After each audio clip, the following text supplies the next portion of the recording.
all speakers. Recording in progress. Andrei.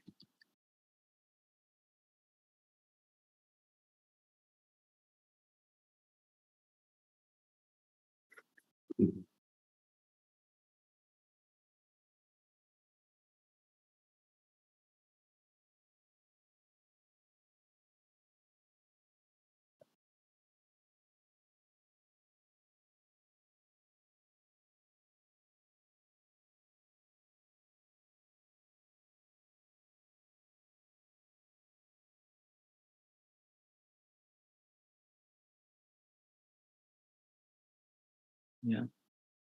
Okay, I think it's time to start. Yes, it is. Okay. Hello, everyone. We start 14 session of the seminar 1, and it's my great pleasure to announce the first speaker, Miloš Misladak, Hasselt University, and his talk is devoted to high fidelity gates for in-built electron and nuclear spin qubits. Miloš, 25 minutes, please. Yeah. Thank you very much, Alexei. So thank you also, Olga, for the invitation to this beautiful traditional conference. I would like to speak about, continue some talks on NV centers, and especially recently there is quite, emerging topics of possibility to use the NV center also for quantum computing. And actually, this is a topic which has been here for a long time, but haven't progressed that much. So I'd like to speak a little bit about also reasons why it didn't progress and actually where we are now. So what you see on the screen now here, so it's I can put it on the laser pointer. Okay. So basically, it's our simple quantum chip, which is at room temperature. So we have basically PCB board where we have multi-diamond. You can see some microwave lines. But the specificity of our approach is that we actually use this chip in conjunction with electrical current measurements. So it's kind of hybrid quantum semiconductor system where you use diamond basically at semiconductor properties to reach spin states. In particular, diamond is isolator. So there's no electrons, no holes at room temperature, and of course not at low temperature especially. And but by the fact that actually we use lasers and we photo generate the carriers, so therefore the diamond becomes conductive and we can actually use it. So all the talk is about this one. So what I will basically start with some principal prospects. I'll just show one slide on diamond, basically growth, but then main talk will be on two different topics, which is a spin contrast, which is very important for qubit readout, and also about the gate fidelity, basically electron and spin gate, 2-qubit gate fidelity.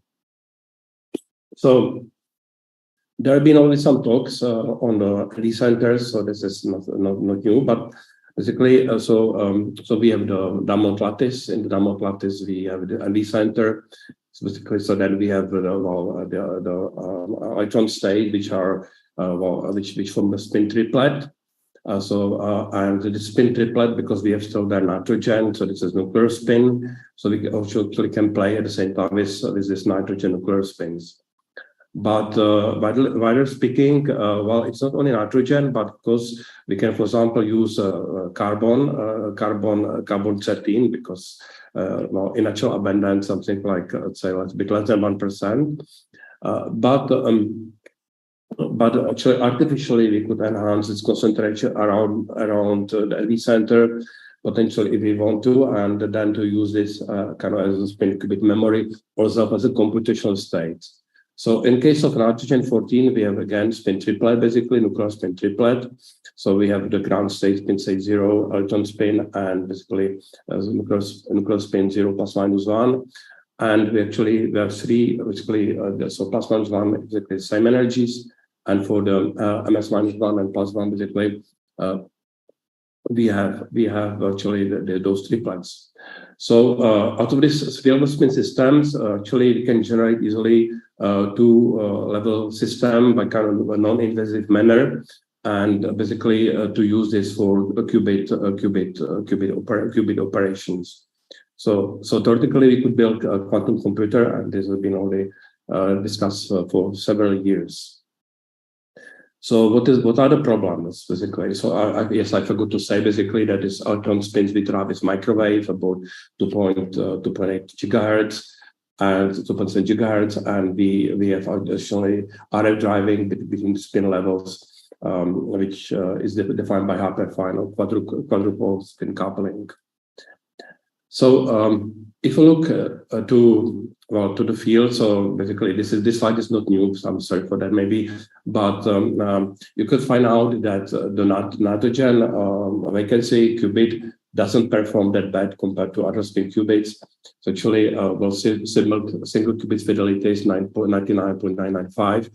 2 qubit gate fidelity for electron nuclear spin actually is now even higher. It's about 99 actually. Last year measurements from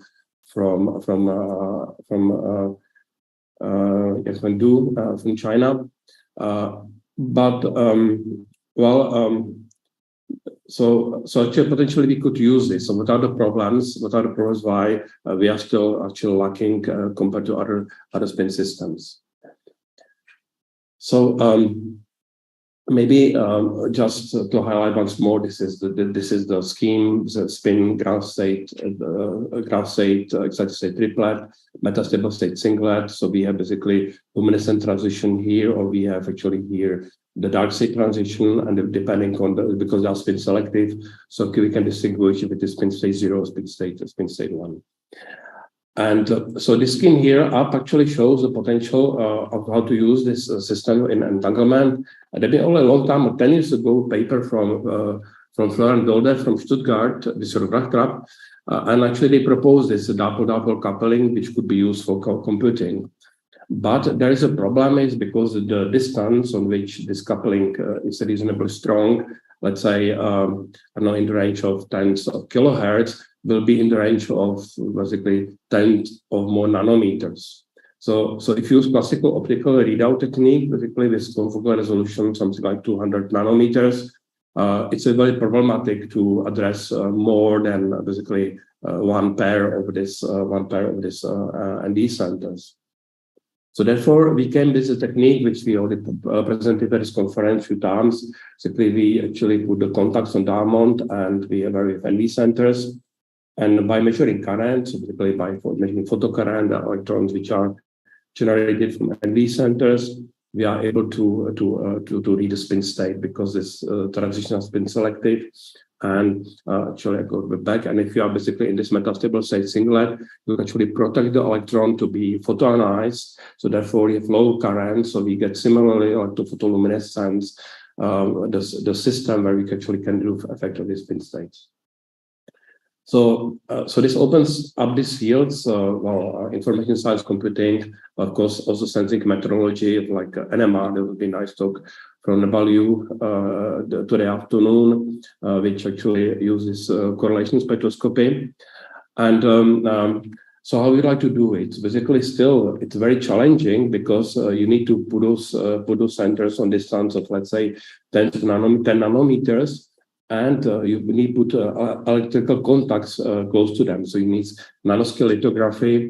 Then you, of course, it's very complex because how we actually design this electrically, that there be crosstalks and all these things, very, very challenging. But theoretically, what is advantage of this method, because it's scalable. Basically, you can make as many you want of these pixels, and then it depends on the arrangement, how you implement microwave and this stuff or RF. And then potentially you'll be able to scale it up. So this is a little big challenge, but there is this scalability. What is important is limited by T2 star or T2 basically, because even if you have 1 millisecond, so if you'd like to entangle 10 NV qubits, so there are something like 100 microseconds, and this 100 microsecond actually should be comparable with this coupling rate. So this determines the distance between the NV qubits. In reality, the T2 time or T2 start time in the shallow implanted diamond is much less than 1 millisecond, so there is a lot of challenges on growth. So actually, just flash up here, use a few diamond crystals. So the pink color is given by the NV centers.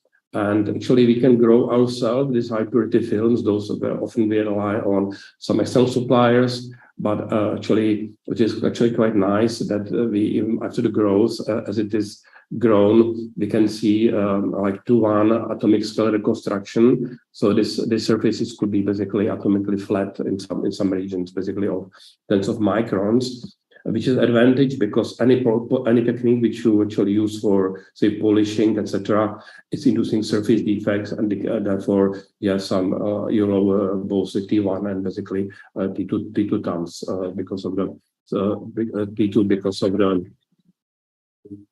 the spin bars. So actually, first I would like to speak about detection rate. So we have this paper with Peter Sajcev, 2019, and I would like to mention is that Peter actually is coming to join me in Hassel. They got a professor position, and he's just here today for I think first time. So Peter will be also working here at Hassel University. So we were actually able to use it for LTK readout to map NV centers, so with very high contrast, and we could address them basically, therefore, by microwave, and we actually could measure Rabi frequency. So everything was looking basically pretty normal as it is for ODMR, even we sometimes get high contrast. And what was the advantage of this technique was that when actually compare the photoluminescence rates, which are, let's say, in the range of 50,000 counts per second, with charge carrier collection. So this charge carrier collection is roughly 1,000 times higher. So even can be more, as we recently find out. So this is quite advantage because of the shot noise. So we could reduce number of the repetition rates, for example, so we can actually work faster, but also to approach a standard quantum limit. So this is not so trivial for photoelectric readout. We're working on it because you need specific amplifiers and this stuff around it. But there is this potential basically to use basically standard quantum limit, basically short noise limited transport. So so this is the advantage of the photoelectric readout. So let me speak about spin contrast. So spin contrast is a kind of essential part of it because it depends the term is related to fidelity of the states and actually by repetitions how many you need to do. And we know that for ODMR, you can actually use this spin readout in single shot. Been a lot of work from Michel Lukin, from Stuttgart, and from many other people. So actually, this is a very known technique. So you can actually get a single shot measurements, also from TU Delft, etc. And but photoelectric readout, actually, so we work mostly at room temperature, so it's not so trivial. And what is important that, so this is the scheme which I draw here. So if the NV triplet state, basically, this is a ground state, MS0, MS plus minus 1. This metastable state singlet, it's a bit differently. And here I have NV0 state. Basically, when I excite or photonize electron to conduction band, you naturally lose the electron and charge state changes to NV0. And exactly this NV0, appearance of this NV0 is a reason why you don't get such a high contrast sometimes because of the because basically because in place of working on the two-level system, you basically have the electron which is on charge state and the spin polarization after it's not complete. And in our case, actually, it's essential that we work with the charge state because we basically use the photoelectric readouts. We need electrons in conduction band. So actually, with Michael Trubke recently, we do some method where we actually use advantage the system, and this basically when we have very strong pulses, actually we transfer charge or electrons basically to conduction bands. Basically, we have state in NV0, and what happens is that when the state returns back to the ground state of NV minus. Basically, this goes via metastable state singlet, and we can very effectively polarize the MS0. And if you look to the cone count, so this is a probability of occupation for state 0 and 1, basically. And you can see that classical ODMR, so if we use this high power technique, we can get actually a bit better, we get a bit better, polarization. So this we actually, by two pulse techniques, we have first very high power pulse, and then when we spin polarize, so we are back on the ground state and we use very low power, and then in this, we can drive the spins and manipulate with the spin states. So discuss a little bit advantage on this, like a few percent basically. So we actually were able to go to like 46 or higher, which is, I think, a record for spin contrast of temperature using optical detection. But for electrical readout, actually, we can go farther than that. So this is actually on this scheme here. So we have two electrodes where we have different single ND centers. And we find out, depending on where actually this ND center is positioned, then we can have different spin contrast. And how we actually, this is related to, well, the photocurrent is related to charge generation rate. And we find out that this charge generation rate basically is non-linear with actually laser power. And so this non-linearity actually, I can show it in the next slide basically. So this is ODMR basically as a function of laser power. This is when you reduce power to half and we measure photocurrent. But if you basically put the same power, it's non-linear basically, and we can get contrast even 50%. Recently, we got even contrast much higher. So we are something like 95% spin contrast, which is, of course, not so easy to explain, but it relates to the fact that we don't have kind of OMI contacts, which you call, but we have kind of those Schottky contacts.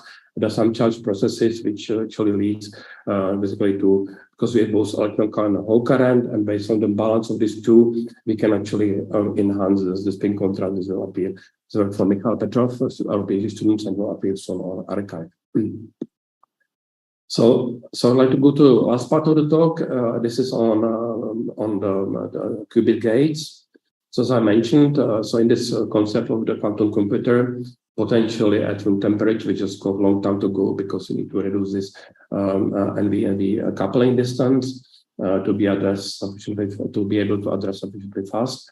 So in this basically we have the electron gate. And we have nuclear spin, which could be, for example, carbon 13, or could be nuclear spin of an ND center, because for qubits, well, I mean, we need to actually couple qubits, because in the future use carbon 13. So actually, we need to apply those gates. And so, of course, electron spin of ND center, you can actually monitor optically by measuring photoluminescence. But you can polarize them optically, but the spins basically are darks because you don't see nuclear spins. So therefore, actually use this electron spin as an ancilla, and basically you can entangle them with the nuclear spins. So first work on that we did with Mikhail Vulka, both I think a few years ago. And again, this is a scheme, it's a bit untransparent, but I will go very quickly. So basically, we have again NV0 states. It means where we have no electron, and NV minus state, we have excited second ground state triplets, and we have basically the energies of the nitrogen nuclear spins. And use a trick that basically, if you apply magnetic field, so basically you do something called E-slug. So I mean, it's actually anti-crossing state between the -1 and 0. And on this state, actually what happens is that not only, so the spin gets mixed, but also nuclear spin gets spin polarized. Basically, by using this trick, actually you can see this is a perfect coupling, is splitting, and we can go very strong spin polarization. So actually we use this technique with Mikhail on the paper, and we were actually measuring actually radio oscillations, and everything was all working very well. And this has been by photoelectric readout, basically, where you use kind of the trigger function, basically, but it's not, maybe not for now. So, so we were interested actually how precise is this. But finally, with the time, we have changed from this from E-slug to different protocols because it's very unhandy, basically, that you have actually fixed nuclear spin. And you would like to precisely control as well the occupation. So therefore, it's better to use classical RF signal, RF gates. So, of course, we'd like to see the fidelity of those processes. We'll actually use quantum tomography.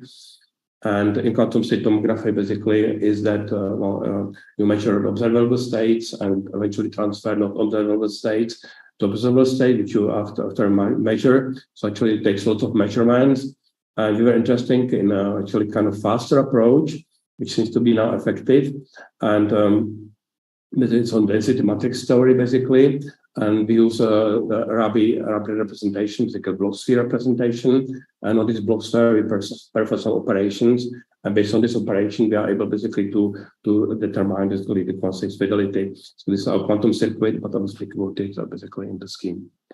So, so what is a trick? Basically, trick is basically that because it's a spherical representation, basically. So it's this is it's equal to 1 or y, so normal is 1, but we can have two rotations. One rotation is over x, and other rotation will be over y. And actually, when we measure amplitudes of the basically, so this actually equation actually gives us relation to the amplitudes. So of the phase, and where there actually is amplitude over x, amplitude over y, and we do some reference measurements. And if you actually know this amplitudes, so you can actually back calculate actually the phases, and we can determine actually what is fidelity. Alternatively, so this technique is quite easy because actually what we do is we kind of first perform non-resonant Rabi experiments to have the reference. Then we prepare quantum state, we perform rotation of x, y, and calculate the position on the block sphere, and but then basically from the density matrix you can calculate the fidelity. So alternatively use other technique actually, and this technique actually is made not on amplitude but on the phases. So we are interested. So we have the block state description, and from the blocks actually we can actually calculate the phases. So we rotate over x and y. And we are interested to kind of final state, to know what is final state phase, and from this actually can calculate also the fidelities. So I should not do very fast because time is running. So apologies for that. So first we verify this on very simple electron spin experiments. It could be measured to Rabi. We calculate the fidelity from the traces. And we get something like for electron or for as electrical or for optical readout, very similar value, which are roughly 98. But since then, actually, we develop this for electronuclear spin, basically by the entanglement. So actually what we do is that, by measuring the photoluminescence, you get information about electron spin. Because electron spin is coupled to nuclear spin, you can indirectly get information about nuclear spin occupation from the PL counts. Actually, we first kind of preparation. Maybe I don't need to go to detail here now because time is short. But what is the result of the preparation? That we can actually polarize. We can go to 0-0 state, basically electronuclear spin, basically with very high polarization of that state. So this is actually our starting point, basically. So we do different RF and microwave gates, basically here. So microwave spin selected gates and RF gates. We get to the to the 0-0, and then in this state, basically, we can apply spin selective microwave, which is then followed by RF. So we can actually prepare some state within a random phase, and then by doing this Rabi oscillation measurements, we can actually via NV, which is called via entanglement, we can actually read out the NV by NV electron spin. The phase basically. So this was basically like practice. First, actually, we'd like to determine the pi pulses actually what are by using the quadruple and triple coupling. What are the values for the pi pulses? And then we implement this technique. So we have this preparation basically. So preparation we address basically -1, and so we transition to from -1 and +1 basically neutral spin. And spin state 0 to excited state. Then we actually, there we have some RF gate. So the RF gate actually means that even when we spin polarize by laser pulse, so the spin remains is specific, nuclear spin in a specific state, and where we can provide, do these Rabi oscillations. And finally, we read again through nuclear spin state. So just very quickly, so basically we did this measurements on different random selected phases, many points. So we calculate density from traces of the density matrix. We calculate the fidelity, and this is final result of the talk. Also, that basically, so we have achieved this very high fidelity for 2 qubit electronical speed gate charge open, and for the moment the record values, which is a 395, and this is done at room temperature. So we did it only for ODMR, and now we are applying this also for electrical readout. So this is actually ongoing work, but we hope that that this high fidelity gates actually could be useful of constructing the let's say potential quantum computers, at least at very low temperatures, because there we know T2 is high, but potentially increasing to high temperatures. Just to finish there, basically, so this talk I wanted to demonstrate that we can use efficiently the electron spin state readout, which has the advantage scalability. So we are working on potential scale it up the number of the qubits. So in some programs where we would like to go to 10 or even go above 10 to 20 qubits. So we have demonstrated high fidelity gates for optical ODMR readout, and we hope to apply it basically for electrical readout. So this I would like to finish. I apologize I have to wait more time, but I think I finished still within the limit. So thank you very much for the attention. Thank you very much, Milos, for very interesting talk.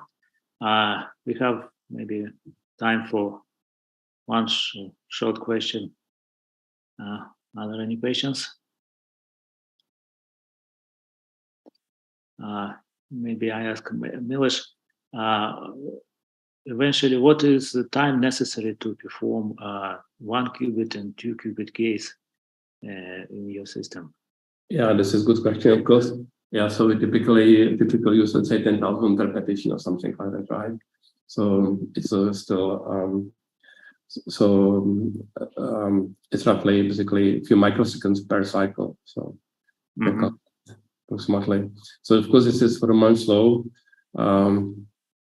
Need some time, but this is optical detected. But with optical detection, basically we should get 1,000 time boost there. So this is actually will allow us to shorten up. And also when we increase the spin state contrast and potentially do these gates like single shot gates, then of course it will be better also. So this is kind of progress for future. Okay, thank you. Thank you. I do not see other questions, so thank you, Milos, again for very interesting talk. Thank you. Yeah. And the next talk will be given by Andrei Ruskos, if I write, California Institute of Technology. I do not see him in the list of participants.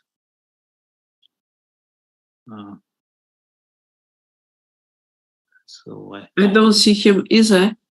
I don't know what happened to him because he went to come.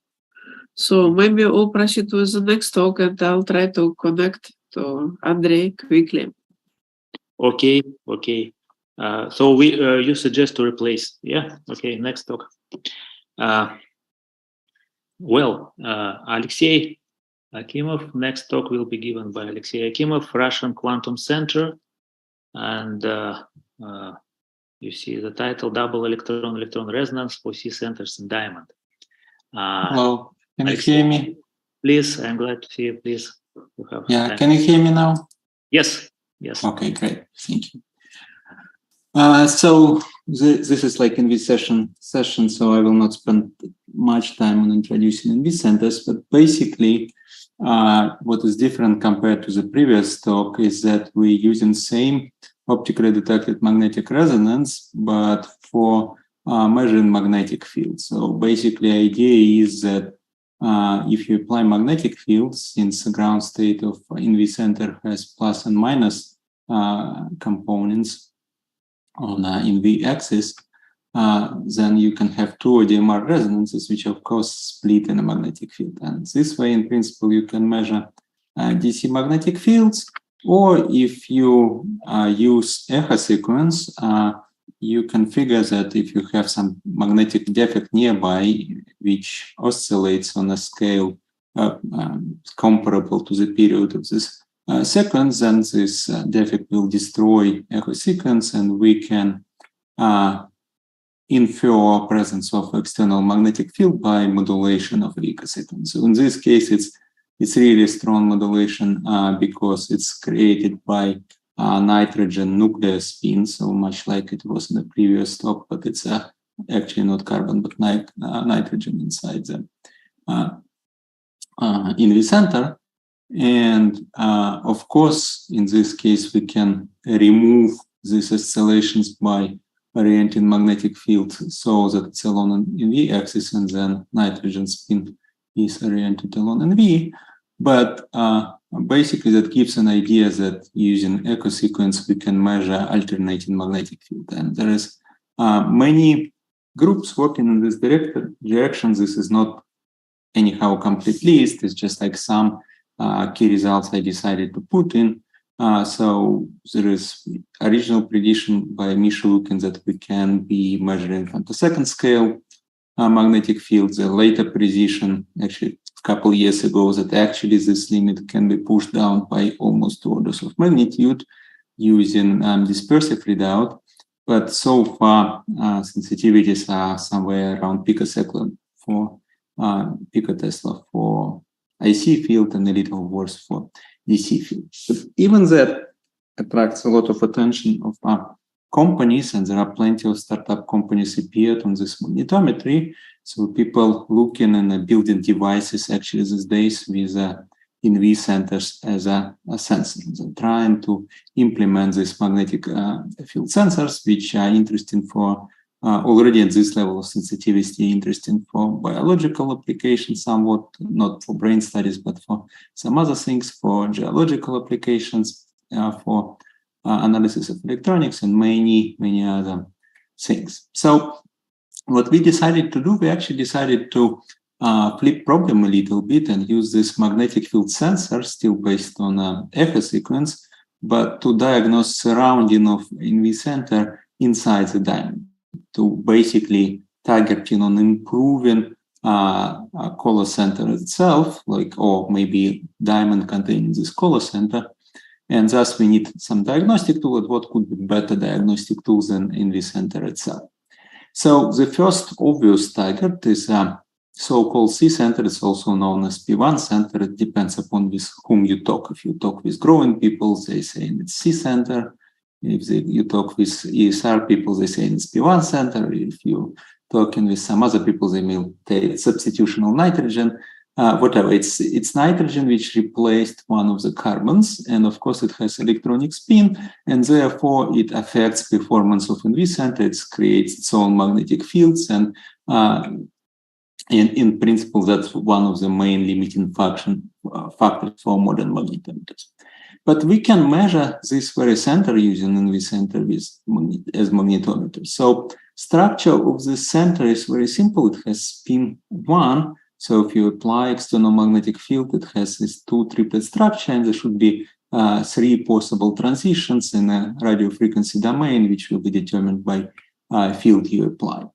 In reality, it's a little bit more complicated. Even though the structure looks symmetric, nitrogen usually tend to shift a little bit towards one of the carbons. So actually, the center tends to be polarized along a diamond axis.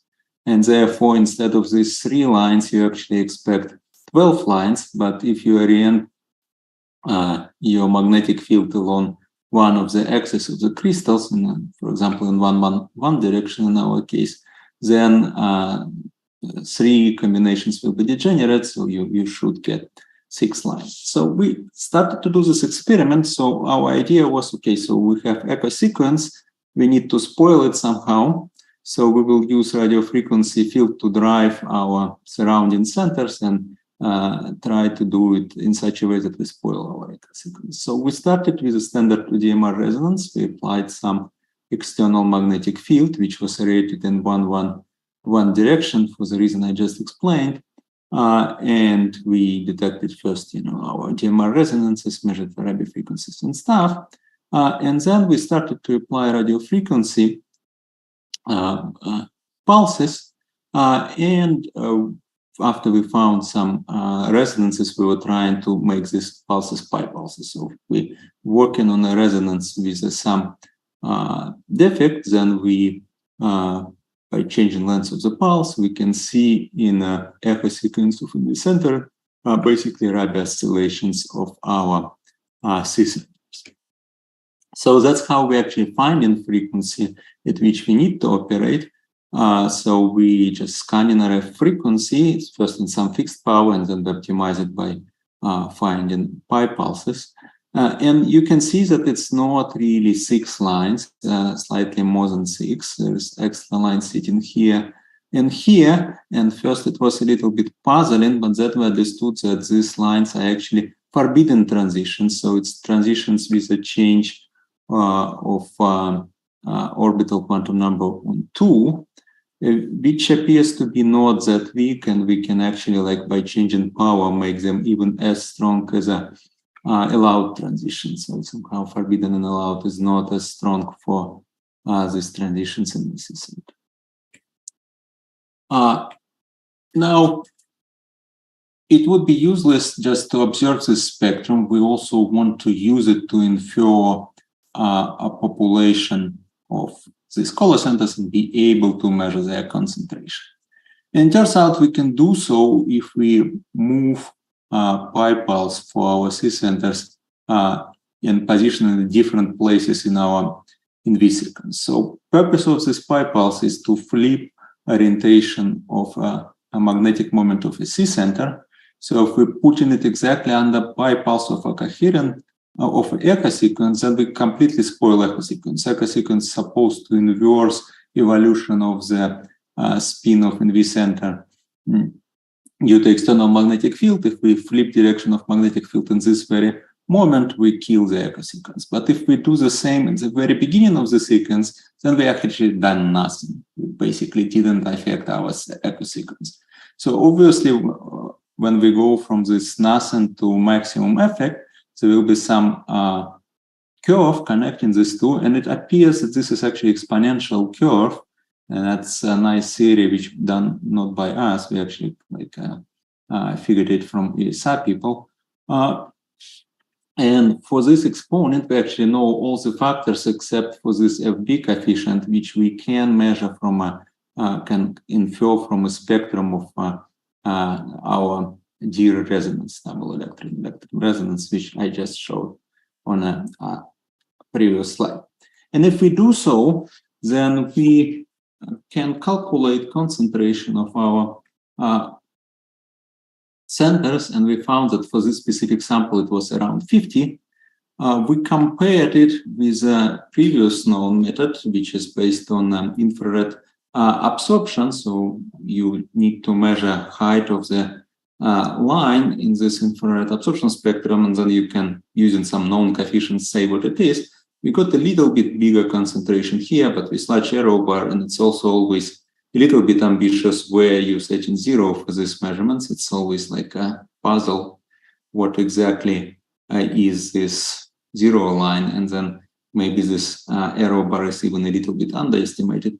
But within 2 sigma, we basically have 2 lines, 2 methods of measurements giving us the same result. But there is, of course, conceptual difference. So when we measure in infrared absorption, we measure an entire sample, and there is basically no way around it.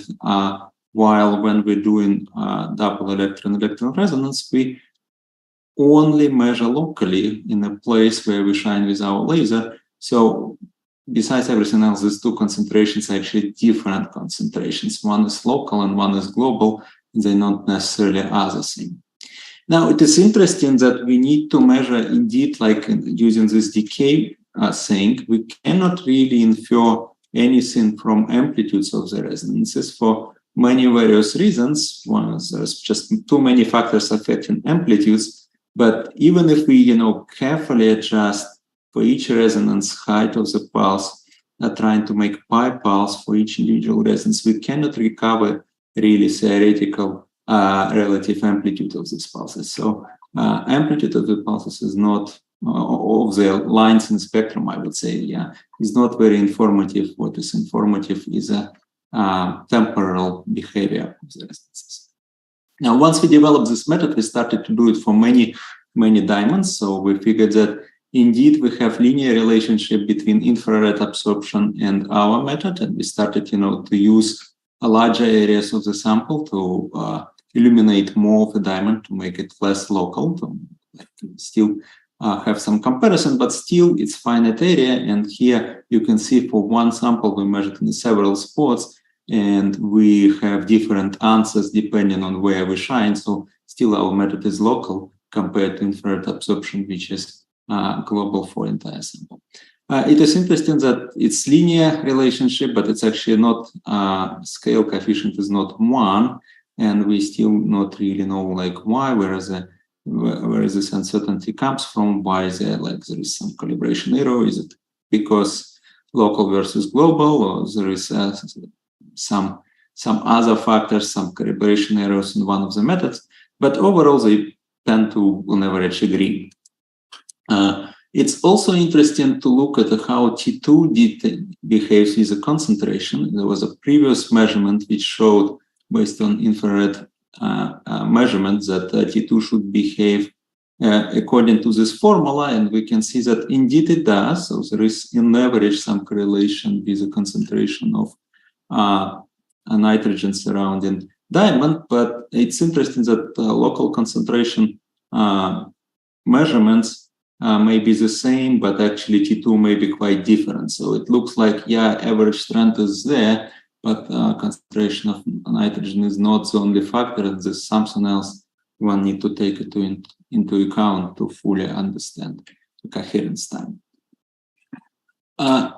So we developed this new method. Of course, we started to look into details of it, and one of the things that, depending on your nitrogen concentration, you of course need to pick different times, different pulse lengths for your pi pulse, because coherence time of in-V centers changes quite a bit, and therefore you need to pick some kind of optimal time for your sequence.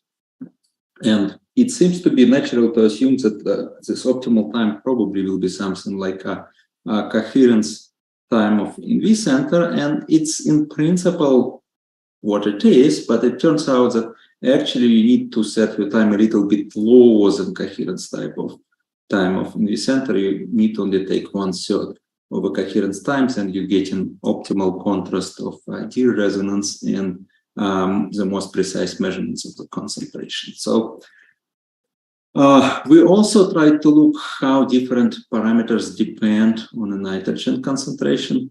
And it's interesting that we'll look in this double electron-electron resonance. You might think that width of the resonance might be dependent on concentration of nitrogen or some other factor, and it depends. It basically doesn't really depend on anything. So our belief that it's mostly inhomogeneous broadening was defining this line width, but it's not really dependent neither on nitrogen concentration nor on, well, it does depend on nitrogen concentration a little bit, but it's really minor changes, and it doesn't really depend on parameters of the sequence. It can change the pi pulse time, you can change many other things, and nothing really changed in terms of the width. So that's basically where we are. We developed this method, we measured concentrations with it, and we found some correlations with T2 and stuff like that.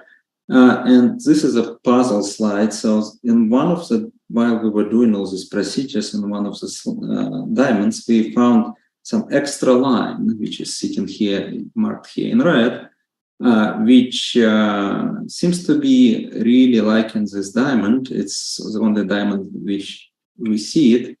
And we cannot really identify it anyhow because it doesn't match to any of known color centers, and we cannot find any correlation in either absorption or emission spectrum, or even in a standard TSR signal with this guy, but it does sit in a diamond. And this diamond is special in many ways. First, there is this line, And second, we have something like 75-80% of nitrogen converted to INVI centers in this diamond, which also should not be the case. So we don't really know what's going on here. But if somebody has some suggestions, we would be happy to hear. So we're working on many other things. We're also working on rotation sensors, temperature sensors, and trying to bring it to biological applications. And this is my team. And thank you for your attention. Thank you, Alexey, for interesting talk and for saving time for the questions. Questions, please.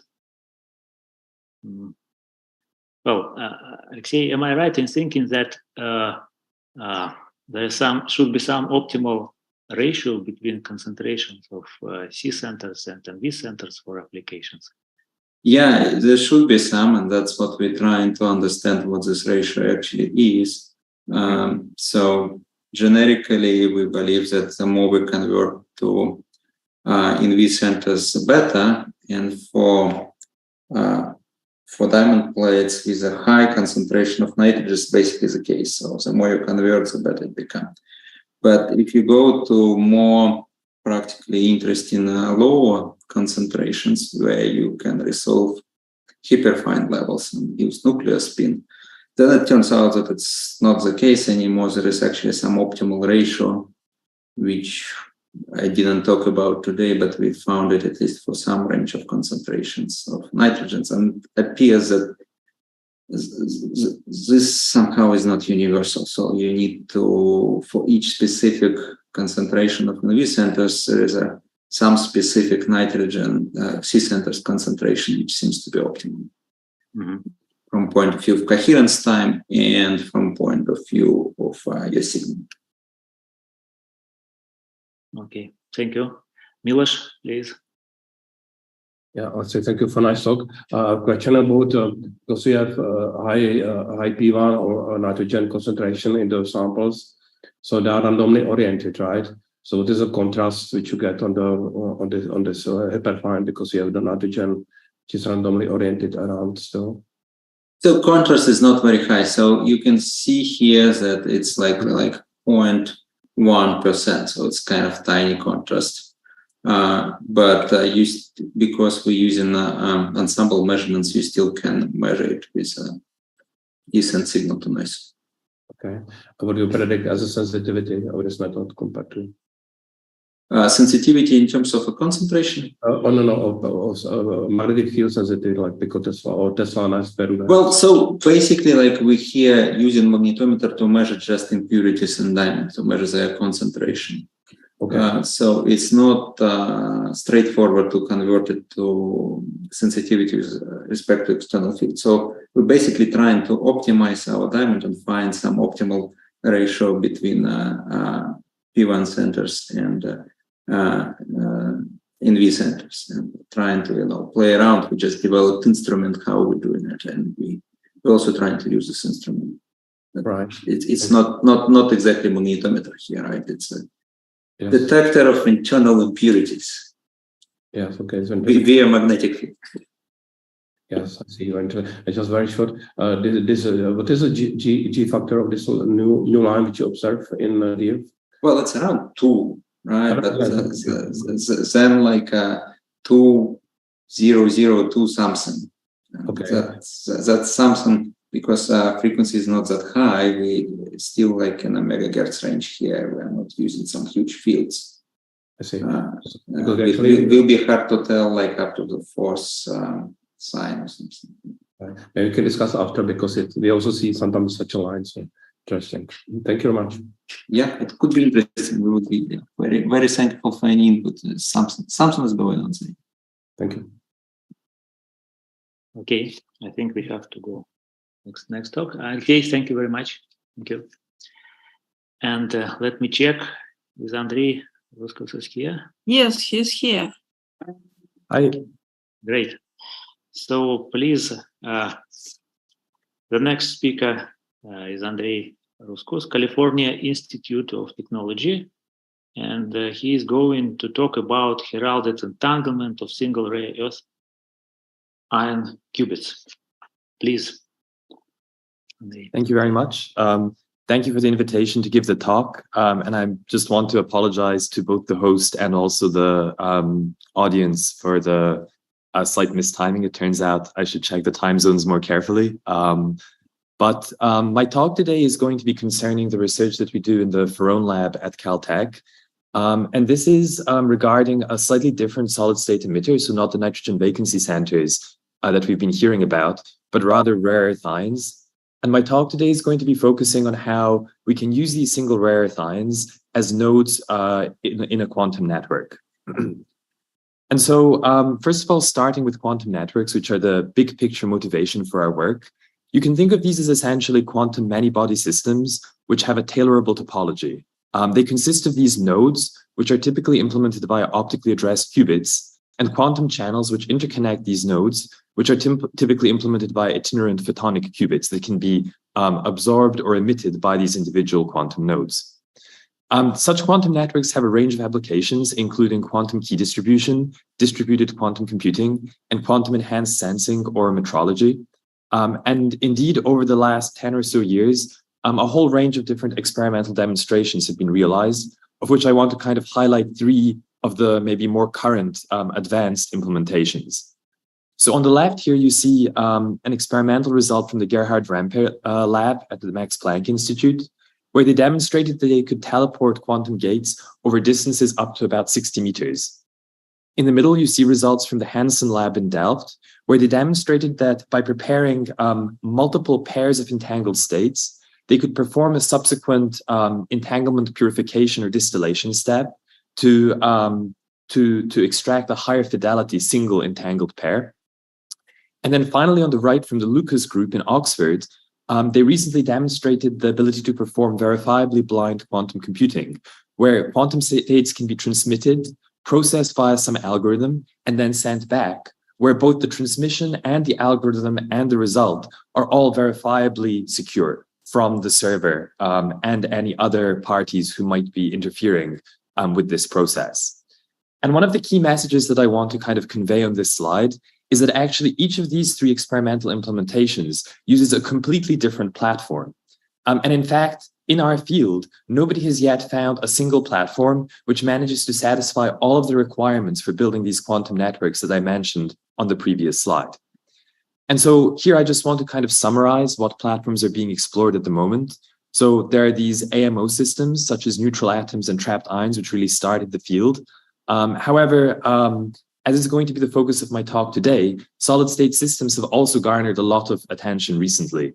And so, in fact, some of the most advanced quantum networks, such as this 3-node network, have been demonstrated using the nitrogen vacancy center in Diamond. But of course, other vacancy centers in Diamond have been explored recently as well, for reasons such as improved optical stability or other properties. These include the silicon vacancy center, tin vacancy center. Researchers are also exploring the use of centers in silicon. These have been explored quite a lot recently because of their inherent telecom transitions, 2D materials, or as is going to be the focus of my talk today, single rare earth ions. I also want to mention that there is another class of systems which is explored for this application. I'm going to call this kind of more broadly hybrid systems. And these are systems which don't necessarily intrinsically have an optical transition, which is necessary to connect to these long-range quantum networks. And rather, you need to perform some form of transduction to convert from their intrinsic transition frequencies, such as microwave frequencies for superconducting qubits, into the optical domain for information transmission. And so, as I said, the focus of this talk is going to be on solid-state qubits. And there are a number of reasons why we prefer to use this platform. So first of all, these defects, they have intrinsic access to a range of energy levels, which are given by the internal degrees of freedom of the defects. These include things like nuclear spins, electronic spins, and orbital transitions. Additionally, you can get access to fairly large, potentially interacting ensembles of these defects without the need for complex trapping infrastructure as would be required for atomic or ionic systems. And actually, in kind of recent years and recent work, researchers have been specifically engineering the dimensionality and distribution of these ensembles to explore some many-body physics. So for instance, in this paper here, they were able to generate 2D layers of nitrogen vacancy centers. Another kind of big benefit of these solid state systems is that they inherit other resources that are present inside the crystal. And so I think the kind of most impressive example of this are the nuclear spins, which might be surrounding the solid state defect. And specifically in the nitrogen vacancy center case, weakly coupled carbon-13s have been used as an incredible resource to demonstrate quantum processing, quantum simulation, error correction. And this is really a powerful property to have in these solid state systems. And then finally, the other kind of big benefit is their easy integrability with devices. And one of the main ones, which you will see kind of later in this talk as well, is the ability to couple them to nanophotonic cavities, which can be used to enhance the coupling of light fields to the defects. And here you see an example of a diamond photonic crystal cavity that's coupled to a silicon vacancy center. And this can not only engineer the interaction of the defect with these optical modes that are used to transmit information over long distances, but also in certain cases, if the cooperativity is good enough, it can also be used to mediate an effective interaction between qubits that are co-located within the same cavity. And so moving kind of more now, kind of zooming into a more specific example of a solid state system, we focus on rare earth ions. And these are the lanthanide series of the periodic table, highlighted here in red. We specifically like to work with rare earth ions because they have highly localized 4F electronic orbitals, and we deal with transitions which are within these 4F states. So these are fairly isolated transitions, which are kind of shielded from the wider crystal environment. This means that they're highly radiative, so they're fairly protected from interaction with phonons and phonon-induced decay and decoherence processes. However, the flip side of kind of this protection that we inherit is that these 4F to 4F optical transitions are actually very weak. And this is because if they were occurring in free space, they would be parity forbidden. But in the crystal, they become very weakly allowed. And I'll show on a subsequent slide exactly how we deal with this. The other thing that's kind of a very nice, unique feature of these rare earth ions is that they have very narrow inhomogeneous line widths, ensemble inhomogeneous line widths. And you'll see later how this kind of becomes an intrinsic component of most of the protocols that we use for quantum networking. But also this relative insensitivity to the crystalline environment means that they can be implanted or doped into a whole range of different materials, some of which I've listed here. And this really enables you to kind of tailor your choice of host based on the desired properties that you want to achieve. So whether you want a certain site symmetry, or if you want a certain nonlinear optical property, or some other property of your host crystal. Maybe it can be more easy to fabricate, or something like this. Historically, ensembles of rare earth ions and crystals have been used for quantum information applications, including quantum memories, microwave to optical transduction, and also certain explorations of many-body physics. And I want to just highlight a few recent examples of entangling ensemble-based memories of rare earth ions, and also two results from our group recently that I won't have time to talk about today. That one is demonstrating an ensemble-based transduction protocol on chip, and the other one is exploring superradiant and subradiant dynamics in a cavity-coupled rare earth ion ensemble. However, in recent years, over the last, let's say, 5 years or so, there's been this transition towards being able to isolate and address individual rare earth ions and use them as quantum network nodes. And over this period, ourselves and also a range of other labs who have been working on these efforts have demonstrated a set of kind of key requirements that are needed for these to be high-quality quantum nodes, including the ability to have coherent optical transitions, spin-based memory, single-shot readout of the spin state, and also auxiliary nuclear spin storage. However, kind of a very big demonstration which has been missing from our field is the ability to realize these long-range entangled states which are critical for quantum network applications. And this is going to be the focus of my talk today. So I'm going to start by giving an introduction to our specific rare earth ion system. And so we work with the 171 isotope of ytterbium doped into yttrium orthovanadate. We work within a natural abundance of about 20 parts per billion of this specific 171 ytterbium isotope. And we like to use this specific isotope because it has both a nuclear and an electronic spin of 1/2. And this leads to the simplest possible hyperfine level structure, which I show here at 0 magnetic field, which consists of a range of different optical and spin transitions. Now, because of the mixing between the electronic and nuclear spin, it turns out that the 4 energy levels that I've highlighted here in yellow are actually first order insensitive to magnetic fields. In other words, any transitions which connect them are clock transitions. And this yields first order insensitivity to any magnetic field noise that might be present. Furthermore, because of the site symmetry inside the crystal, any optical transitions between this excited state manifold and ground state manifold have no first order DC Stark shift sensitivity, and therefore they're relatively insensitive to electric field noise as well. For the rest of this talk, we're going to be focusing on these 3 specific energy levels, the 2 ground state spin levels that I'm going to label down and up, which are separated by a transition of about 675 megahertz. And this excited state level that I label E, which is connected to the spin up state, so the spin up state is bright, by 985 nanometer optical transition.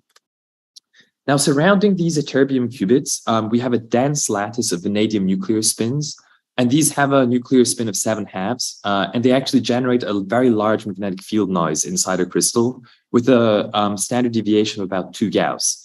And this is really why these clock transitions are absolutely essential for the coherent operation of our qubits.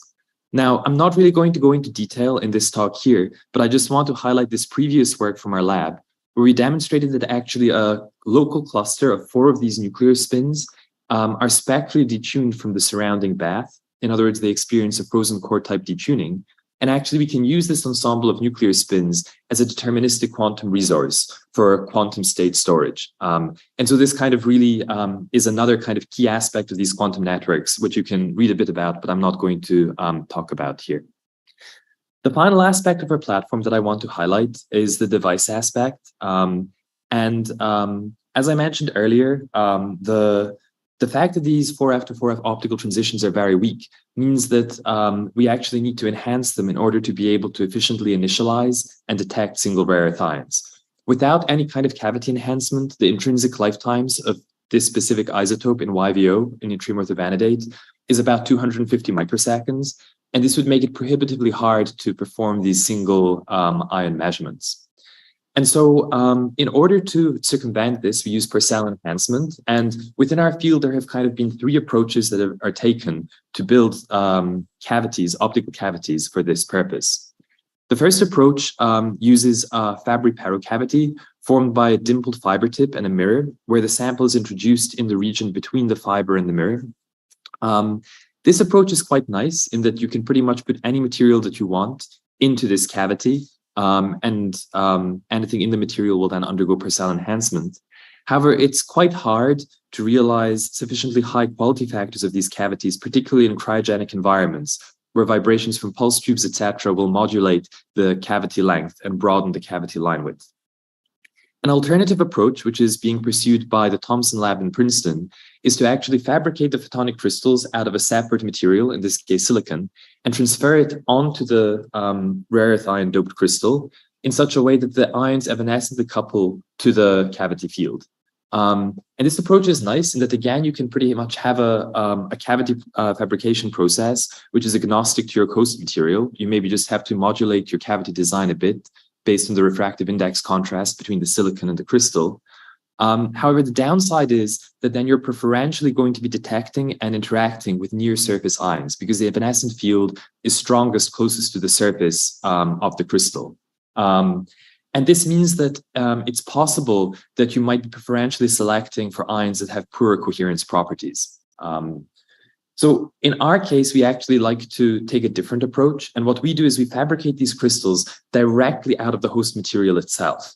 And in this case, the modal field maximum is far removed from any interfaces, and we can obtain the highest possible coherences within our system, and also actually the highest possible Purcell enhancements, because our ions are located at the mode field maximum. And so with these cavities that we fabricate, we can typically get Purcell enhancements on the order of about 200 to 300. And this enables us to reduce the lifetime to about 1 to 2 microseconds, and also collect more than 99% of the emission into the cavity mode. So first of all, now that I've explained our experimental system, I'd like to now focus on the properties of these individual ytterbium quantum nodes. So we isolate individual emitters in the frequency domain, and we measure their optical transitions. We verify that we have individual emitters via G2 autocorrelation measurements, where this anti-bunching feature verifies that we do indeed have a single emitter.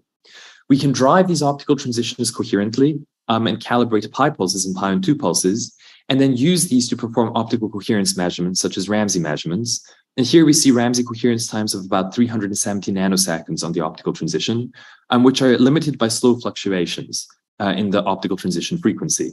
And we verify this by performing an optical echo measurement where we introduce a single pi pulse. And this enables us to extend the optical coherence time out to about 4.1 microseconds. I just want to note that the lifetime limit is about 4.6 microseconds. And so we're starting to approach this kind of ideal lifetime limited coherence in these echo type experiments. And this coherence is likely limited either by the second order DC Stark shift or some residual first order DC Stark shift due to perhaps us operating with a slightly strained site. In terms of spin control, we actually directly fabricate a coplanar waveguide onto the surface of our chip. And we use we send the microwave field into this coplanar waveguide, which we use to drive the spin transition with a rabbit frequency of about 10 megahertz. We can initialize this spin with a multi-stage protocol with a fidelity greater than 99.5% and read it out in a single shot with a fidelity of 95%. We perform randomized benchmarking to extract an average single qubit gate fidelity on the spin transition of greater than 99.9%. And we also measure the coherence time using an XY type measurement. And we are typically getting coherences which are actually these days in the lab greater than these 16 milliseconds. Okay, and so now moving on to these two ion measurements. In an ideal world, we would be performing these measurements in the context which would be useful for a kind of long-range quantum network. So we would have these two ions in two physically separate cavities, and we would be trying to demonstrate some form of entanglement or photon interference between these two separate devices. However, for purposes of experimental simplicity and also for this talk, we're actually going to be initially just considering ions within the same device. And we're going to be performing these protocols in such a way that they can be naturally extended to this two-device case. So this simplifies things considerably.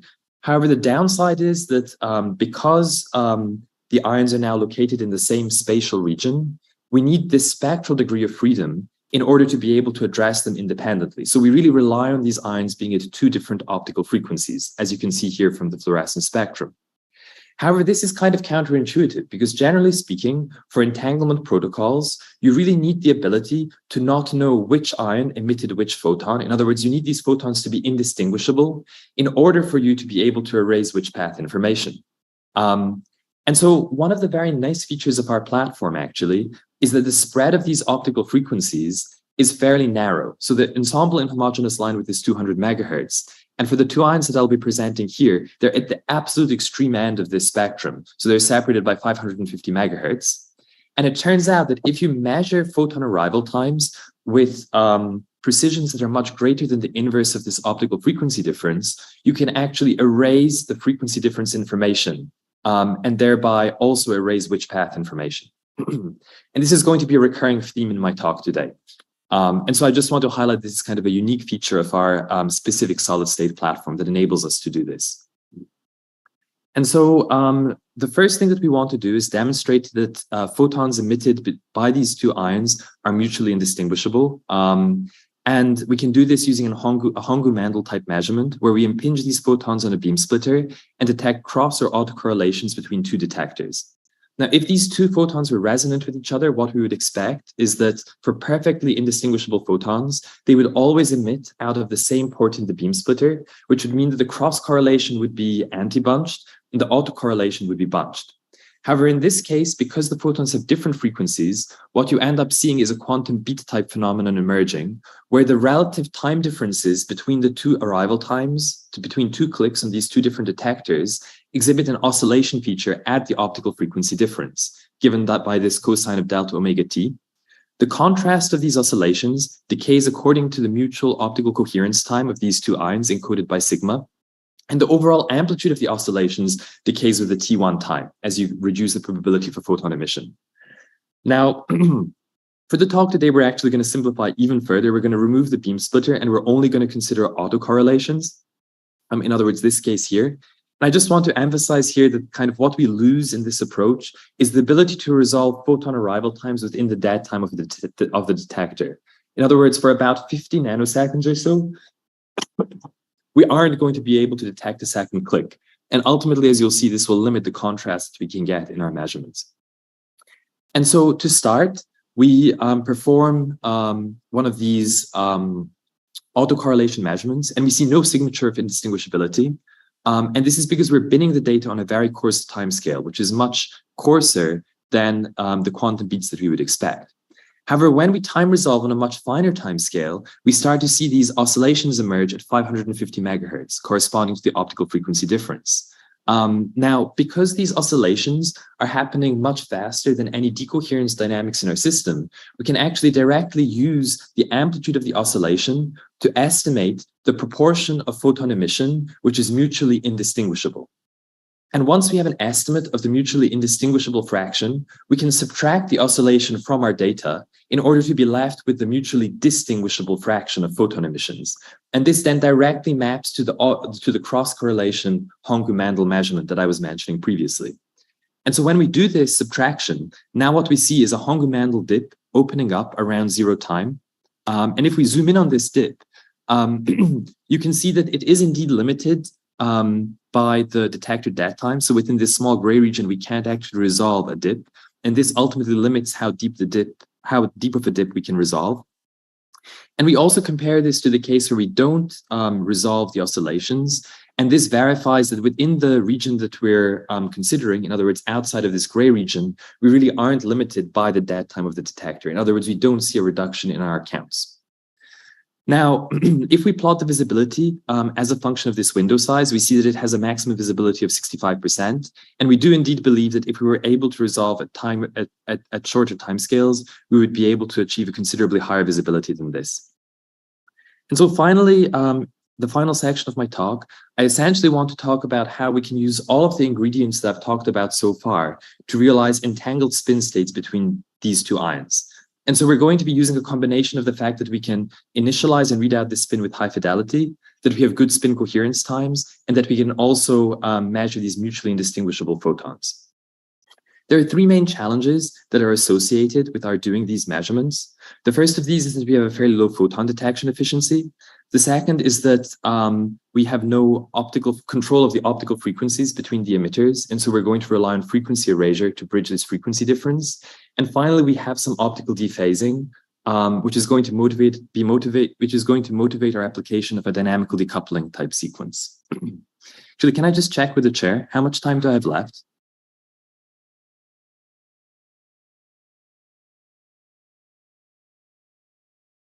Sorry, I didn't hear you. Sorry, 3-4 minutes. 3 or 4 minutes? Okay, thank you very much. Okay, then I'll skip over a couple of slides. So essentially, our protocol proceeds as follows. We start by preparing each of these 2 ions into a weak superposition, where they're mostly initialized in the spin down state and a very small proportion is in the spin up state. Now we're going to essentially treat the component of the state, which is in the double spin up state, as an infidelity, and therefore we have to choose this fraction alpha to be very small. Once we ignore this component, we can see that the remainder of our protocol essentially has to enable us to remove this dominant double spin down state, thereby leaving us with this Bell component. The first thing that we do is we optically excite both of these 2 ions, and after they've been excited, this Bell state will now start to accumulate a differential optical phase at the optical frequency difference. On the detection of a single photon, we then carve out the Bell component of the state. In other words, we herald an entangled state.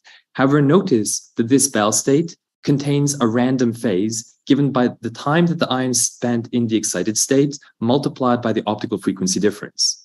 And shock to shock, as you repeat this measurement, the Bell state will have a different stochastic phase depending on the emission time of the photon. Therefore, this is at the moment still a mixed state. In order to prepare a deterministic spin-entangled state, we actually need to perform a subsequent feed-forward step where we measure the photon arrival time with sufficient precision, learn this phase, and then correct it via a unitary operation. I'm going to skip over the dynamical decoupling segment. I can explain this a little bit more in a bit more detail later. And so moving on to the experimental results of this protocol, we see in the Z-basis that we can measure a psi-type Bell state anti-correlated in the populations as we would expect. However, when we perform an X-basis measurement, we don't see any coherence. And this is because we aren't resolving the photon detection events in the temporal dimension. When we do this, we can actually see that the state that we measure oscillates between the psi-type Bell state and the phi-type Bell state in the X-basis, dependent on when the photon arrival occurred. And so this is precisely that stochastic phase difference that I was mentioning previously. Now, this oscillation occurs at the optical frequency difference of 550 megahertz. As you can see here, we observe clearly that we get these two different prepared states depending on when the photons arrived. Now, the final step in the protocol is to correct for this phase using the feed-forward approach. And we do this by implementing an AC Stark shift, which enables us to apply a differential phase shift of one ion relative to the other. I just want to note that this is kind of a non-trivial operation in the case where the two ions are in the same cavity, because we don't have any individual ion spin control. In other words, any control that we apply has to be global. And therefore, kind of, if we want to apply differential phase shift, we need to use some trick that isn't involving just the spin driving. And therefore, by applying this AC Stark shift, we can shift the phase of this Bell state that we prepare. And depending on how much of an AC Stark shift we apply, whether it be 0, pi on 2, pi, or 3 pi on 2, we can apply a corresponding phase shift to the time dependence of the X-basis measurement, as you can see here. And so the final stage in the protocol is to actually control this AC Stark shift induced phase on a shot-by-shot basis and condition it on the prior photon detection time. In other words, after we detect this photon, we apply phase correction given by the photon measurement time, the optical frequency difference, and a feed-forward factor beta, where we choose beta from 3 distinct values. In the case where beta equals 0, we're not implementing any kind of feed-forward correction, and we're observing a 550 megahertz oscillation, as I showed previously. In the case where beta equals -1, any phase that is accumulated in the photon emission process is directly compensated by the subsequent feed-forward process. And now the state that we herald has no time dependence. In other words, regardless of when that photon was measured, we always prepare the same deterministic phase of Bell state. And this is our entanglement protocol in action. And then finally, in the case where beta is equal to +1, any feed-forward phase that you apply actually occurs in the wrong direction. In other words, it compounds the phase, which is generated via the stochastic emission. And in this case, the phase of the Bell state depends on twice the optical frequency, in other words, 1.1 gigahertz. And so finally, with the feed-forward factor set to beta equals -1, we perform measurements in the X, Y, and Z basis. And this enables us to extract corrected Bell state fidelity of about 70%. And this also corresponds to a Bell state generation rate of about 0.5 hertz. Okay, and so in conclusion, we've demonstrated that we can realize cavity-coupled quantum nodes for these single rareth ions with all of the necessary requirements for building a quantum repeater. We've demonstrated that pairs of these rareth ions within a single cavity can generate mutually indistinguishable photons up to an optical frequency difference, which we can erase by high-resolution timing measurements. And finally, we can use the combination of all of these properties, including the indistinguishable photonic emission, in order to herald entangled spin states between these pair of rareth ions. And so moving forward, there are kind of 2 experiments that we're currently working on. One is to extend this beyond the single device picture into 2 separate devices that are non-local. In other words, that we can herald some entangled state between 2 separate locations. And then the other aspect is that we're looking at ways in which we can improve the auxiliary nuclear spin storage realized by this nuclear spin register that I was mentioning previously.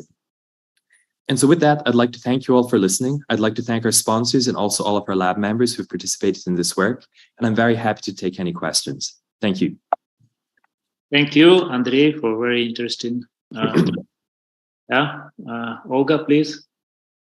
Yeah, very interesting results and excellent talk. Thank you, Andrei. Thank you. It's especially fascinating, this possibility for you to make photons distinguishable or undistinguishable. It reminds concept of quantum eraser by Marlon Scully, right? Yeah. And my question is, how difficult would it be, you think, to realize two spins in different cavities? So actually, entanglement, yeah. Yeah, so these are the experiments that we're working on like at the moment in the lab. And maybe just to give you a bit of a flavor of kind of maybe what are the easier aspects and harder aspects. So what makes it harder is obviously that you need to double your infrastructure. You need to have 2 devices, you need to have 2 laser systems. I mean, that's kind of trivial.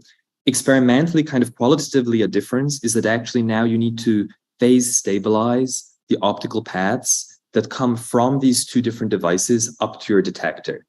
And so in this measurement that we did here, what's interesting is that actually the photons that are emitted by these 2 ions, they travel along the same optical fiber and they experience precisely the same optical phase evolution in that process. And so if you have any phase difference that occurs during this, this transmission process between device and detector, it's common mode between the 2 photons.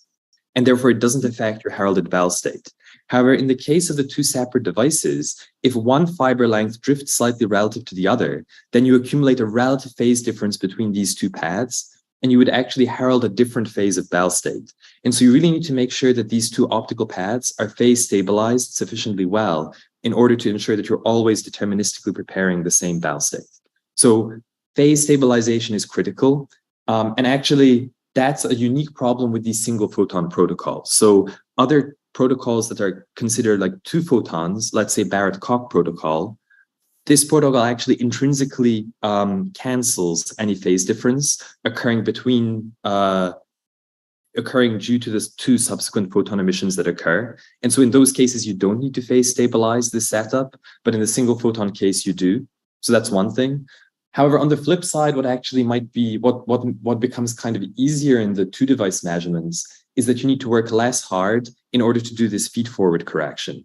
And so in the case of the single device, you need to use this optical AC Stark shift in order to generate a differential phase shift. But if you have independent spin control of these 2 separate ions, then a phase shift is simply achieved by choosing a readout basis of one ion, which is different compared to the readout basis of the other.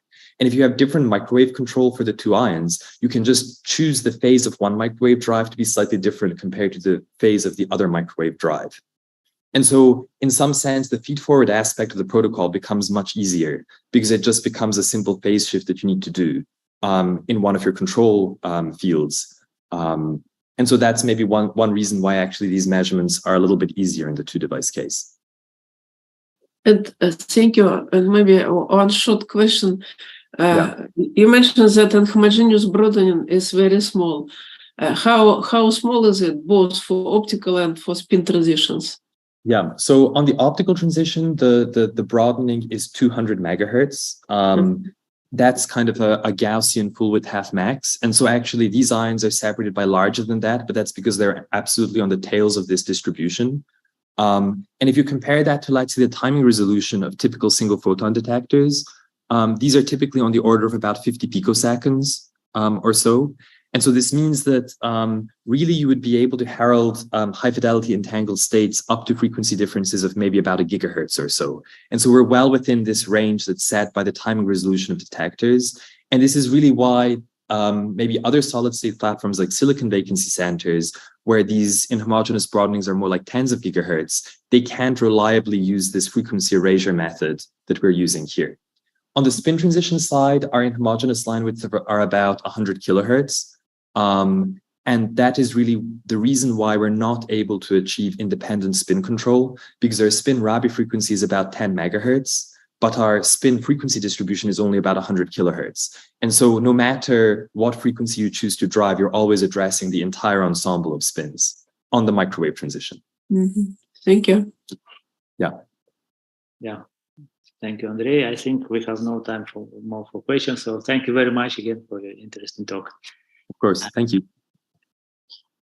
And the next speaker, Dmitry Voronin, University of South Florida. He is going to talk about nanoscale imaging and coupling with 2D nano ribbons. Dmitry, please. Thank you.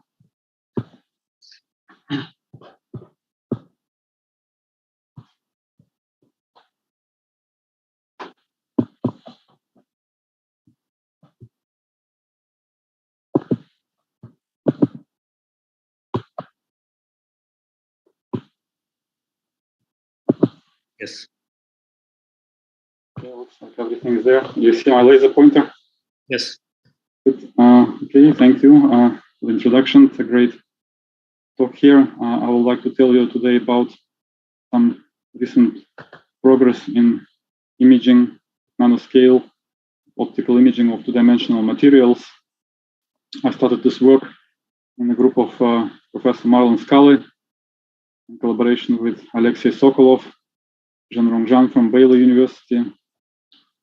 And we were interested in performing Raman scattering analysis of various molecules and these two-dimensional materials using plasmonic tip-enhanced scanning probe imaging. And in order to do that, as we know, Raman signals are pretty weak, so we need some ways of enhancement. So a plasmonic gold nanoparticle, as shown here, can be used as an antenna to enhance spectroscopic signals of small molecules. And in order to do that, it turns out that just one little sphere sometimes is not enough. We need some substrate that we can couple and form a cavity. And the substrate is usually used with gold or silver plasmonic substrates, which form image dipoles, little nanoscale cavities with strong electric field with spatial resolution and going down to sub-nanometer scale of few nanometers and less. And you can enhance the Raman signal by many orders of magnitude, many orders. But then the problem was that the gold and silver sometimes are not the best substrate. So we're interested in these two-dimensional materials like MOS2. And that's the way that we continue to develop the technology, because MOS2 is a semiconductor and it does not form those strong image dipoles. So the signal was not strong. The signal was weak. So in order to perform nice imaging, we need strong signals. So we control the control parameters that we have in order to optimize this imaging are the tip sample distance. That's one control parameter. So here I show the plasmonic gold tip of a scanning probe, atomic force microscope, carbon nanotube is a typical sample to practice nanoscale imaging. Then a gold substrate, and then D, the gap between the tip and the sample, we can control with really high precision. And then when you shine the laser at the tip of the golden cone, there is a strong electric field which is localized, and this field is usually used for imaging. And this field is enhanced compared to the field of the laser that you shine on the tip by 1 or 2 orders of magnitude. Then the Raman signal is fields to the power of 4. So you can take a power of 4, 1 or 2 orders, so you can get 4 to 10, 4 to 8 orders of magnitude signal enhancement. But then as you bring the tip closer to the surface, it gets coupled to the gold substrate, and in really small gaps, quantum tunneling takes place. When the electrons go into the substrate, there are less electrons on the tip, the electric fields are smaller, so at small gaps, which we can refer sometimes as a quantum plasmonic regime, the electric field from the tip is smaller, so the signal goes down. And if you want to do imaging, the spatial resolution, it depends on also on the strength of the signal to noise ratio. So if the signal goes down, then spatial resolution goes down, and then the imaging doesn't work. But then there are other effects which are called chemical mechanism, chemical enhancement, when the sample couples to the substrate, and some charge transfer may happen. And this charge transfer may change the polarizability of the sample, and the Raman signal will become stronger. So what we do is that we try to find the optimum that we control the optimum electric field at the tip and control the optimum coupling of the sample with the substrate. For example, in this case, we take graphene oxide. Then when the carbon nanotube couples with the graphene oxide, you can tune the laser. Usually we use 532 nanometer, 638 nanometer laser. When we can tune the laser to the band gap of graphene oxide and carbon nanotube charge transfer complex to enhance the charge transfer. Then we get the maximum signal. Something like that. We take the tip, we approach it to the sample, and we find by tuning the gap, we find the maximum signal. For example, here is shown the sample of carbon nanotube on graphene oxide. On the vertical is the tip sample distance, which changes from 9 nanometers down to 1 and 1.6 nanometers. That's the gap between the tip and the sample with a 1 nanometer layer of graphene oxide and carbon nanotube. And you can see as the gap shrinks, there is some photoluminescence signal from graphene oxide, which gets suppressed when the gap becomes too small. And then the signals of carbon nanotube, these two bands, D and G band, that they show up when the tip sample gap becomes quite small. This is for the red laser, 638 nanometers.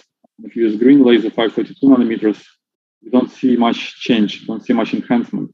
If you change the tip sample gap, the peaks of the carbon nanotubes, they stay the same. There's not much enhancement, not much suppression. So this is a resonant effect. Because 532, the green laser, is not resonant with the graphene oxide carbon nanotube system, but it becomes, but 638 nanometer laser is resonant with the charge transfer complex. It shows that there is indeed charge transfer takes place between carbon nanotube and graphene oxide, and this charge transfer, the chemical mechanism, this is different than the standard tip enhanced Raman mechanism of the electromagnetic near field enhancement. In addition to near field enhancement, the chemical charge transfer takes place. So that's just one example. When in a particular system of carbon nanotube and graphene oxide substrate, you can pick a certain substrate to match the molecule of interest that you want to image and to enhance the signal imaging capability. That could be potentially the reason for a few experiments recently were performed on sub-nanometer resolution, where certain porphyrin molecules showed less than 1 nanometer resolution, and it's still being argued what's exactly the mechanism. That's, I think, one possibility. This is the schematic of our experiment of the microscope, where we have the tip and the laser, and then the sample on a stage which can move in X, Y, Z. So this is how we control tip sample gap measurements. We calibrate the distance. This is the quantum plasmonic regime, where classically you expect the smaller is the gap between the tip and the sample, the larger the electric field. But for small gap, when the gap is too small, the electric field becomes weak. This is standard quantum plasmonics measurements. And then our recent progress is that we wanted to do some more measurements on more complex systems, which consist of lateral and vertical heterostructures of this layered and stacked 2D materials. And so in this case, this is an example where we grow, with collaboration of our colleague, Humberto Gutierrez, we grow these lateral heterostructures. Right? So these semiconductors, these 3-atom thick semiconductors, they grow laterally from the nucleation center. By switching the gases between nitrogen and argon, you can switch which material will grow. First you grow molybdenum, then you switch the gases, and then tungsten grows. Then you can switch the gases again, molybdenum grows, so you can grow these heterostructures. They form PN junctions. They're optical in a monolayer form. When you have only one layer, they have bright photoluminescence, nice optical properties. But then you can also grow multi-layers of these heterostructures stacked upon each other. And also you can grow nanoribbons, one-dimensional structures, which have some important and superior properties. When you characterize them, That is how they look in the optical microscope. See, they form these triangle structures, and the different colors are different materials. The darker one is molybdenum, selenide. The lighter one is tungsten. These are monolayers. This is the Raman spectroscopy and photoluminescence. They show different photoluminescence peaks. So I clicked something wrong. I lost my slide. Do you still see my slide? Yes. Everything is good. Okay, I'll continue. Please. Okay, and then we do this imaging of these heterostructures. These are monolayers, and this is photoluminescence signal. Right? This is atomic force microscope, amplitude and phase. They're flat. So when one material turns into another, they usually keep more or less the same height. So atomic force microscope does not show much change of the height difference. Maybe you can see a little bit in the phase. Photoluminescence far field. These are small structures. The spatial resolution is limited, so the images are blurry. This is a typical image from a normal photoluminescence signal in a microscope that you see. If you want to see sharper features at nanoscale, then you can see with the tip in the near field. You see much higher spatial resolution. And these are monolayers, so they have strong photoluminescence. But the photoluminescence signal goes down when you stack several layers on top of each other. It decays really fast with the thickness. Right? So the multi-layer materials, they're indirect semiconductors, and monolayer is direct. So the photoluminescence signal really goes down. So if the photoluminescence signal exponentially goes down, then you don't see much signal, and the near field enhancement will almost give you nothing. So we picked one of the crystals, triangular crystals like this, with some interesting spiral structure in order to investigate. And then when we did the photoluminescence experiment, that's what we saw. We saw this image where we see some signal of photoluminescence from a three-layer sample, three-layer island, but we saw these dark stripes, which did not see any signal. So this is the near field photoluminescence from the red square here. This is where the signal is strong, but even though it is strongest, you still see it's quite noisy. So it doesn't work. Right? So TEPL, tip enhanced photoluminescence, it doesn't work because the signal is initially weak. So the enhancement is not enough in order to get a nice image, in order to study these striped nanoribbon structures. Then we looked at the atomic force microscopy. So we saw this center of nucleation where the crystal starts growing in the furnace. It starts growing from the center, and then we see these spiral nanoribbons. They also grow from the center. And we performed also Kelvin probe microscopy, where we characterize the electrical properties such as work function. You can see here the bright triangle. This is the tungsten selenide, and then the dark is molybdenum. And then the spirals, they all look kind of similar, but they're different layers. So this is like a schematic of the sample. Red here is tungsten, blue is molybdenum, yellow are the molybdenum nanoribbons. So we want to study these nanoribbons in more detail. We want to know how they're coupled to the substrate. Using all these methods, IFM, Raman, photoluminescence, we figured out that this blue and red base is three-layer sample, and these ribbons, they are one layer and two layer. And so nanoribbon 3 and 4 are one layer, and all the others are bi-layer ribbons. And this is a better sketch, which labels the ribbons, right? The yellow here we call NR1, nanoribbon 1, the green nanoribbon 2, 3, 4, and 5, they're here. Now, what do we want? We want to study their properties. For example, you see here that nanoribbon 1, it starts growing from the center, here goes straight, and here starts bending, changing the twisting angle. Right? So when people stack these materials, twisting angles are quite important. You can study the property of the sample as a function of the twist angle on the same sample, the same structure. Like when people study twisting, they usually stack these vertical materials on top of each other, study twisting. So that's one interesting case where you can study twisting on a bending nanoribbon, on a straight nanoribbon.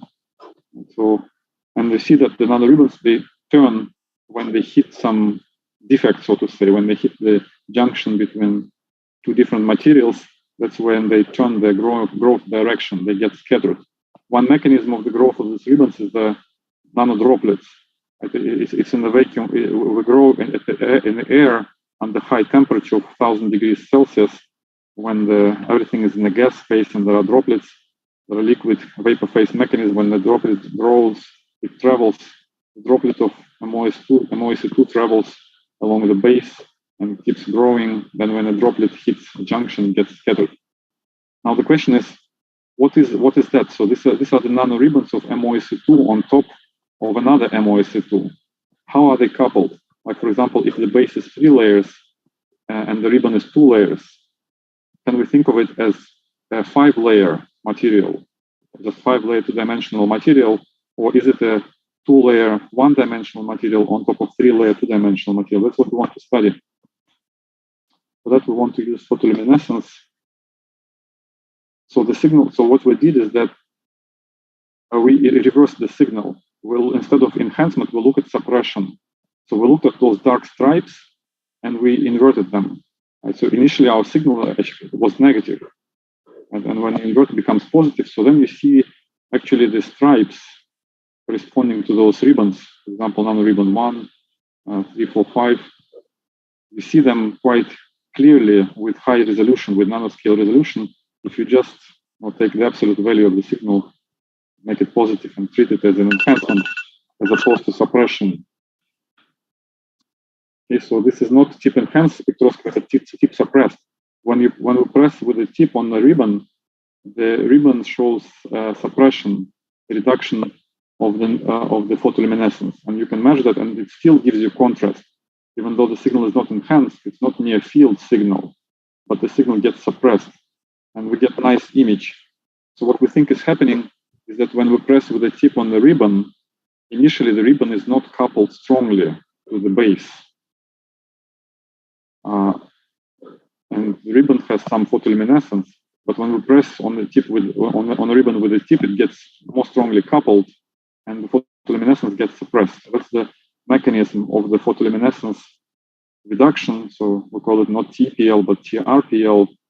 And then the question is, how well is this mechanism can work to show nanoscale images? Right, so here we show the standard tip-enhanced photoluminescence image, which shows the base and no signal from the ribbons. This is the inverted signal, where it shows nice images of reduced photoluminescence corresponding to these ribbons. And the overlap, it shows the complete picture. And this is the far field without the tip. This is what we see without the tip. So that's nice enhancement.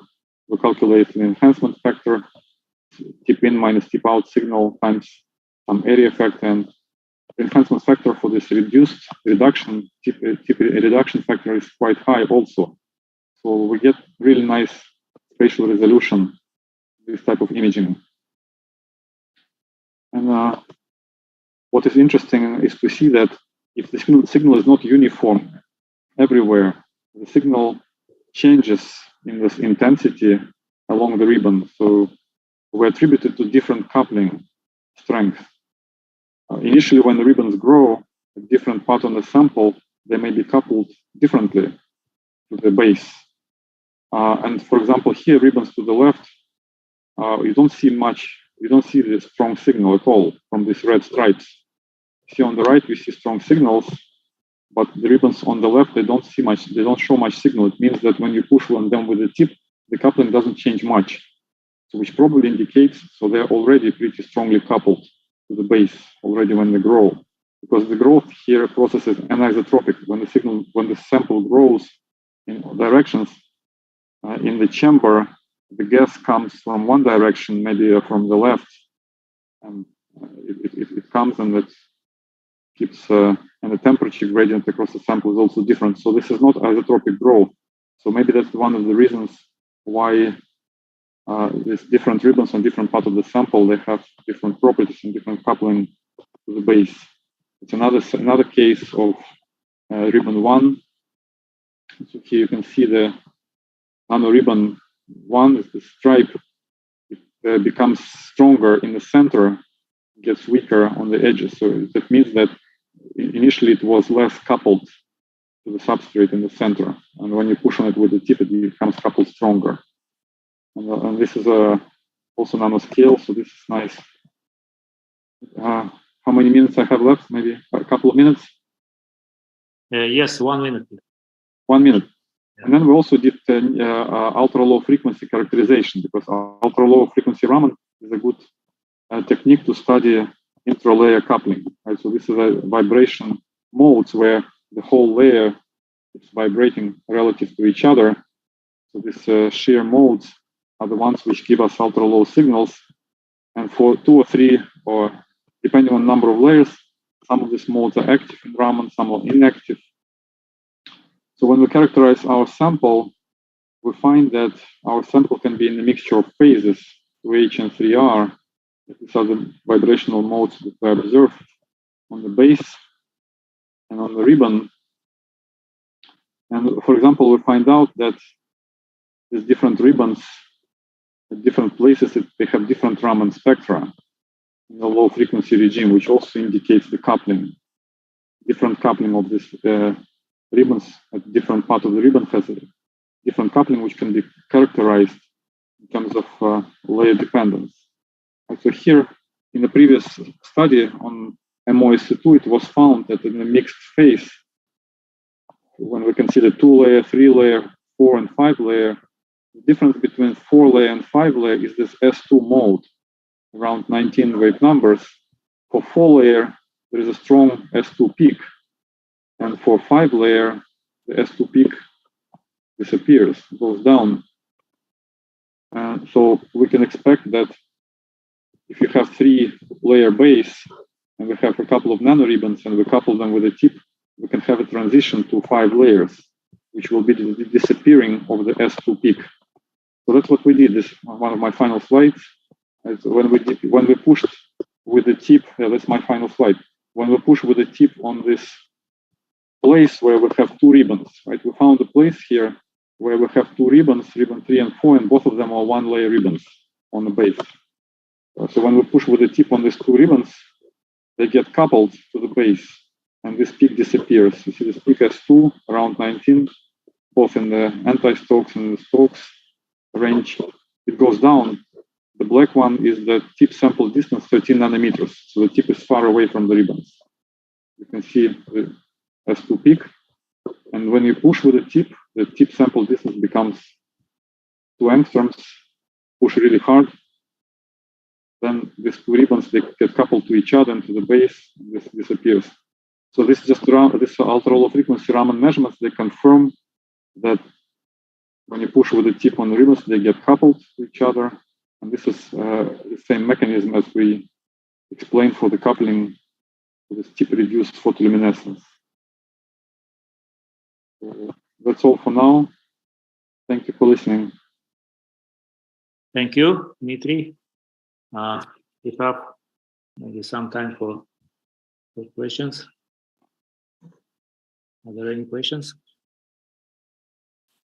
Maybe I ask, is tip-reduced luminescence specific for nanoribbons, or can be observed in other systems?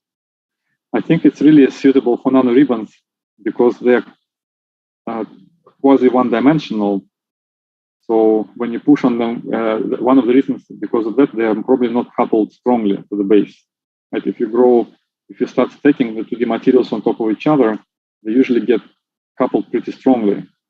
So, and also if you push on them with a tip, imagine if you have a 2-dimensional large island and you push on it with a large island with maybe a 10 micron size, and you push on this island with a little tip, which has a radius of 20 nanometers. The effect might not be strong enough to give you the imaging contrast.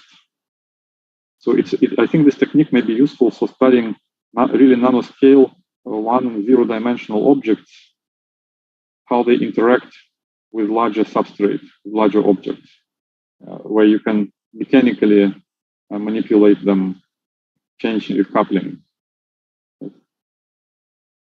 Okay, thank you. That's the main application that we have in mind. Okay, thank you. Thank you, If everyone. no other questions, I think Thank you. we finish our session. Thank you, Dmitry. Thank all speakers for interesting talks. And the next session will start at 6 p.m. in 10 minutes. In 10 minutes, I'll be back. I'll be the chair. Well, yes, yes, 10 Unless minutes. anybody else wants to volunteer. Yes, I would like to thank everybody who stay with us, especially our friends from China, Qian and Bao Xiaoyan. It should be a deep night in China now. So thank you so much. And everybody except people who really, for whom it's time to sleep, I hope that you join us also for the next session. Thank you. See you soon in 10 minutes. Is Alexei still there? Thank you, Olga. Alexei, can I ask you for a favor? Can you chair for me the first talk, or are you in a hurry? First talk. You mean which Alexei? You. You. Okay. Yeah, because I have to go to another Zoom meeting right now for like 15 minutes. Can you start the first talk, and then I will come back, and then I will continue the session. Okay. Okay, thank you. Appreciate that. Okay. Jonathan, thank you. I'll be back. Dmitry, I think it can be interesting for you, the next talk, isn't it? Yes. What is the next talk? Let me check.